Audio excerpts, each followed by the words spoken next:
ರೈತ ಬಾಂಧವರಿಗೆ ಪ್ರಗತಿ ಚಾನಲ್ಗೆ ಆತ್ಮೀಯವಾದಂಥ ಸ್ವಾಗತ.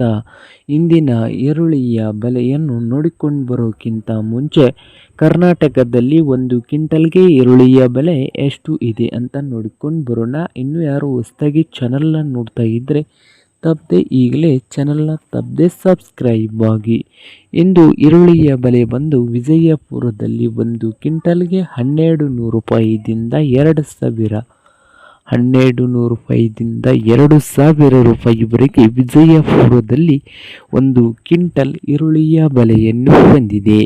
ಹಾಗೆ ಚಿಕ್ಕಬಳ್ಳಾಪುರದಲ್ಲಿ 1500 ರೂಪಾಯಿದಿಂದ 2400, 1500ದಿಂದ 2400. ಚಿಕ್ಕಬಳ್ಳಾಪುರದಲ್ಲಿ ಬಾದಾಮಿಯಲ್ಲಿ ಒಂದು ಕ್ವಿಂಟಲ್ ಈರುಳ್ಳಿಯ ರೇಟು 1000ದಿಂದ 2000, 1000ದಿಂದ 2000. ಬಾಗಲಕೋಟೆಯಲ್ಲಿ ನೋಡೋದಾದರೆ 800 ರೂಪಾಯಿದಿಂದ 2000, 800ದಿಂದ 2000 ರೂಪಾಯಿವರೆಗೆ ಬಾಗಲಕೋಟೆಯಲ್ಲಿ ಒಂದು ಕ್ವಿಂಟಲ್ ಈರುಳ್ಳಿಯ ಬೆಲೆಯನ್ನು ಹೊಂದಿದ್ದು, ಹುಬ್ಬಳ್ಳಿಯಲ್ಲಿ ನೋಡೋದಾದರೆ 1400 ರೂಪಾಯಿದಿಂದ 2200, 1400ದಿಂದ 2200 ರೂಪಾಯಿವರೆಗೆ ಬೆಲೆಯನ್ನು ಹೊಂದಿದೆ ಹುಬ್ಬಳ್ಳಿಯಲ್ಲಿ. ಹಾಗೆ ಬೆಳಗಾವಿಯಲ್ಲಿ ನೋಡೋದಾದರೆ 900 ರೂಪಾಯಿದಿಂದ 2000, 900ದಿಂದ 2000.